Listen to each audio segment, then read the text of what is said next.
ओम नमः शिवाय। नमस्कार दोस्तों, स्वागत है आप सभी का आपके अपने यूट्यूब चैनल खुशहाल ज़िंदगी में। दोस्तों, अधिक मास के समापन के साथ ही एक बार पुनः शुद्ध सावन का आरंभ हो चुका है और श्रावण के शुक्ल पक्ष की तृतीया तिथि को मनाया जाता है हरियाली तीज का व्रत। तो आज के वीडियो में हम हरियाली तीज के विषय पर चर्चा करेंगे। हरियाली तीज का यह पावन पर्व भगवान भोलेनाथ तथा माता पार्वती के पुनर्मिलन की निशानी है। हरियाली तीज के इस व्रत को धारण करने से अखंड सौभाग्य की प्राप्ति होती है। अतः सुहागिन महिलाएं अपने पति की लंबी आयु तथा सुखी वैवाहिक जीवन की कामना के साथ हरियाली तीज का व्रत धारण करती हैं, तो वहीं कुछ कुंवारी कन्याएं भी मनवांछित वर की प्राप्ति के लिए इस व्रत को धारण करती हैं। करवा चौथ या फिर हरतालिका तीज के समान ही हरियाली तीज का व्रत भी निर्जला होता है, लेकिन कुछ स्थानों पर इस व्रत को निर्जला न रख के पूजा इत्यादि के बाद भोजन कर लेने का भी परंपरा है। इस दिन महिलाएं हरे रंग के वस्त्र धारण करती हैं। हरी साड़ी, चुनरी, लाल चूड़ी, मेहंदी, पैरों में महावर, पायल, सिंदूर, बिछिया, मंगलसूत्र इत्यादि 16 श्रृंगार करने के बाद भगवान गणेश, माता पार्वती और भोलेनाथ की पूजा अर्चना करके निर्जला व्रत रखती हैं तथा रात्रि जागरण करती हैं। जिस प्रकार से सुहागिन महिलाएं 16 श्रृंगार स्वयं धारण करती है, ठीक उसी प्रकार से श्रृंगार की सामग्रियां माता पार्वती को भी अर्पित की जाती है तथा सास के लिए अलग थाली तैयार की जाती है। तो आज के वीडियो में हम बात करेंगे कि साल 2023 में हरियाली तीज का व्रत किस दिन रखा जाएगा तथा सास की थाली आपको किस प्रकार से तैयार करनी है तथा वो कौन से जरूरी नियम हैं जिनके बिना व्रत जो है वह पूर्ण नहीं हो पाता है। व्रत के पहले आपको कौन सी तैयारियां कर लेनी है, ये सारी जानकारी आज के वीडियो में हम आपको देने वाले हैं। वीडियो आरंभ करने से पहले आप सभी से रिक्वेस्ट है कि वीडियो को लाइक कर दें। अगर चैनल पर पहली बार आए हैं तो चैनल को सब्सक्राइब अवश्य कीजिएगा। साल 2023 में श्रावण शुक्ल पक्ष की तृतीया तिथि 19 अगस्त को प्राप्त हो रही है और इसी दिन हरियाली तीज का व्रत भी रखा जाएगा। इस दिन शनिवार पड़ रहा है, इसके एक दिन पहले शुक्रवार है और जो भी महिलाएं व्रत धारण करेंगी, अगर व्रत नहीं भी करती हैं, केवल पूजा ही करना है आपको, क्योंकि इस बार अधिक मास लगा है तो कई महिलाएं इस बार व्रत आरंभ नहीं कर पाएंगी। लेकिन व्रत आरंभ नहीं कर पाएंगे इसका मतलब ये नहीं है कि आप पूजा नहीं कर सकती। आज के दिन सुंदर से तैयार होकर आप भगवान भोलेनाथ, माता पार्वती की पूजा करें। हरियाली तीज का जो यह पूजन है वह समूह में किया जाता है। तो अगर कहीं मंदिर में या फिर घर के आसपास या फिर आपके खुद के घर में कोई रिश्तेदार है, सब मिलकर अगर हरियाली तीज का पूजन कर रहे हैं सभी सुहागिन महिलाएं, तो इस पूजन में शामिल होइए तथा माता पार्वती से तथा भगवान भोलेनाथ से आशीर्वाद मांगे। उन्हें प्रणाम करके कहें कि हे भोलेनाथ, हे माँ पार्वती, ऐसी कृपा बनाए रखना कि अगले वर्ष हरियाली तीज के इस व्रत को आरंभ कर पाएँ। तो 19 अगस्त को व्रत रखा जाएगा। इसके एक दिन पहले शुक्रवार है। इस दिन सभी महिलाएं बाल धोकर स्नान कर लें तथा आज के दिन जो भी भोजन लेंगे वह भोजन शुद्ध सात्विक होना चाहिए। भोजन में मांसाहार तो बहुत दूर की बात है, प्याज लहसुन का भी प्रयोग नहीं करना है, मसूर दाल नहीं लेनी है, बैगन का सेवन नहीं करना है।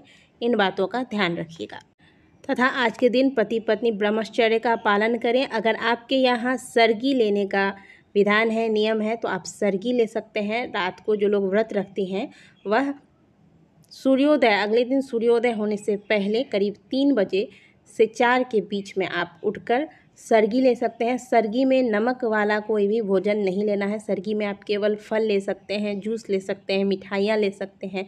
अभी गर्मी का समय है तो आप दही ले सकते हैं। इस प्रकार से आपको सरगी लेना चाहिए। साथ ही कोई गर्भवती महिला है तो आप इस बार अगर व्रत नहीं रख पा रही हैं तो आप सरगी अवश्य लीजिएगा और इसके बाद जब तक पूजा ना हो जाए तब तक कम से कम आप जल ना ग्रहण करें और इसके बाद आप पूजा के बाद जल, शरबत इत्यादि। वैसे तो तीज के व्रत में निर्जल व्रत रहने का ही विधान है, लेकिन अलग अलग क्षेत्रों में अलग अलग तरीके से व्रत रखा जाता है। तो आपके यहाँ जिस प्रकार का विधान है और अपनी शारीरिक क्षमता को देखते हुए व्रत को धारण करें।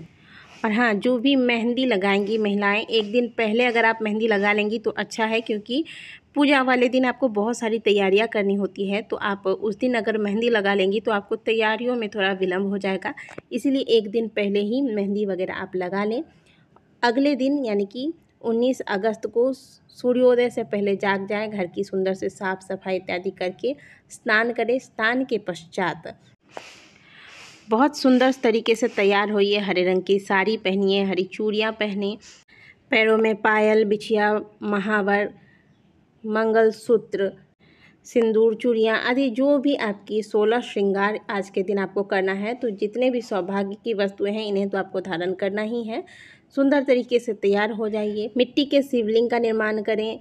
हल्दी और गोबर से गणेश और माँ पार्वती की आकृति बना लें और फिर पूजन की सामग्री में पंचामृत, 5 प्रकार के फल, मेवे, आटे का चूरमा, माँ पार्वती को चढ़ाने के लिए सौभाग्य की, सुहाग की सामग्रियाँ, महादेव के पूजन में जो भी सामग्रियाँ लगती है, भांग, धतूरा, बेलपत्र, आंवले का पुष्प वगैरह, ये सब तो आपको रखना ही है। साथ में एक भगवान को यदि आप वस्त्र अर्पित करना चाहते हैं तो एक पीली धोती या फिर सफ़ेद धोती रख लें, जनेऊ रख लें। इस प्रकार से पूजन की सामग्रियां पहले से व्यवस्था करके रख लें। अब तथा शुभ मुहूर्त में विधि पूर्वक पूजा करने के बाद आपको व्रत की कथा को अवश्य पढ़ना है। अगर आप समूह में पूजा कर रहे हैं, बहुत सारी महिलाएं मिलकर पूजन कर रही हैं, तो एक महिला व्रत की कथा को पढ़ेंगी, बाकी सभी महिलाएं ध्यानपूर्वक कथा का श्रवण करेंगी। इसके बाद अंत में आरती के साथ पूजा को पूर्ण किया जाता है और फिर रात्रि जागरण किया जाता है। पूजा के बाद जो भी सुहागिन महिलाएं हैं वह अपने सास को सुहाग की वस्तुएं समर्पित करती हैं और उनका चरण स्पर्श करके उनका आशीर्वाद प्राप्त करती हैं। तो आज के दिन आपको सास के लिए हरे रंग की साड़ी, सिंदूर, आलता, चूड़ियाँ, विशेष करके अगर आप हरी चूड़ियाँ ले सकती हैं तो अवश्य लीजिएगा, बिछिया, मेहंदी, बिंदी, काजल इत्यादि जो भी सुहाग की सामग्रियाँ होती हैं, ये सभी सामग्रियाँ एक थाली में रखनी है और पूजा के बाद अपनी सास को ये सभी चीज़ें समर्पित करके उनके चरण स्पर्श अवश्य करना है। आज के दिन आप चाहें तो अन्य सुहागिन महिलाओं में भी अपने सामर्थ्य अनुसार सुहाग की चीज़ें वितरण कर सकती हैं, यानी कि दान कर सकती हैं।